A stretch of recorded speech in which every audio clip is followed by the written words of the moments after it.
Saudara-saudari yang dikasihi oleh Tuhan, mari kita awali renungan online ini dengan berdoa. Bapa di surga, kami datang kepadamu dengan hati yang rindu, ditopang dan dikuatkan oleh firman-Mu.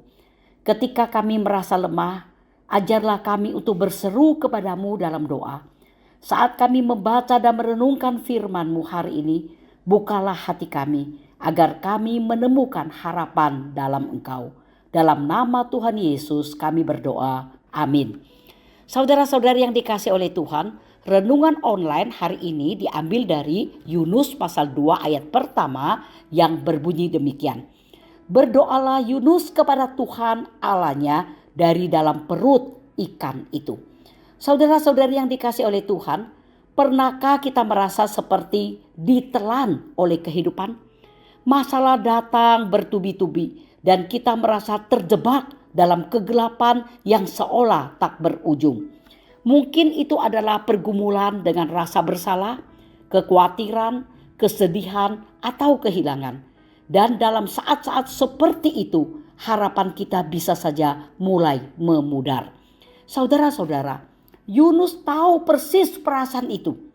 Setelah ia melarikan diri dari panggilan Allah, ia berakhir di dalam perut ikan besar.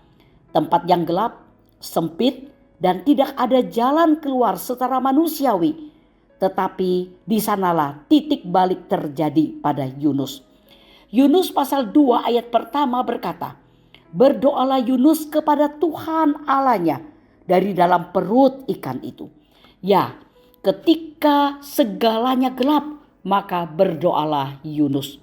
Saudara-saudara, bukankah seringkali kita seperti Yunus? Kita baru berseru kepada Tuhan ketika kita tidak punya siapapun lagi yang bisa diandalkan. Tetapi untungnya justru disitulah Tuhan bekerja. Saudara-saudara, terlihat jelas bahwa Yunus tidak langsung berdoa ketika badai datang. Ia menunggu sampai ia benar-benar terjepit. Inilah yang terjadi padanya. Ya, walaupun demikian, bukankah lebih baik terlambat daripada tidak sama sekali? Dan doa itu yang muncul dari tempat terdalam dan tergelap jelas didengar oleh Tuhan. Saudara-saudara, harus kita sadari memang ada beberapa masalah hanya bisa diatasi melalui doa. Sebagaimana Yesus pernah berkata kepada murid-muridnya, bahwa ada jenis masalah tertentu yang tidak bisa diselesaikan kecuali dengan doa. Hal ini dapat dilihat dari Markus pasal 9 ayat 29.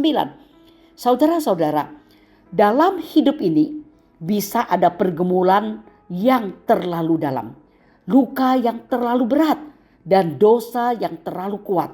Dan semuanya hanya bisa ditaklukkan melalui doa yang sungguh-sungguh dan terus-menerus. Maka janganlah menyerah, teruslah berdoa.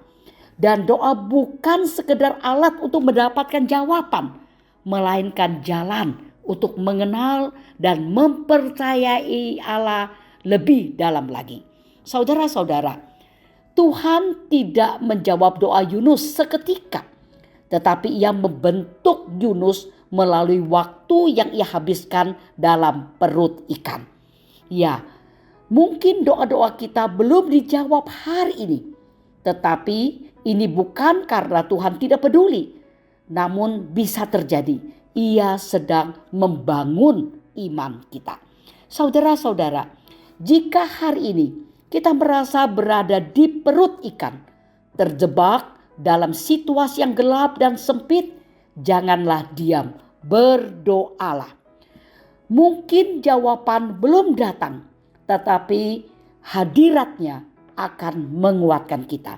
Dan pada waktunya Tuhan akan memberikan jalan keluar yang tidak dapat kita bayangkan. Percayakah kita akan hal ini? Amin. Mari kita berdoa. Tuhan yang penuh belas kasih, terima kasih karena Engkau mendengar seruan kami, bahkan dari tempat terdalam sekalipun.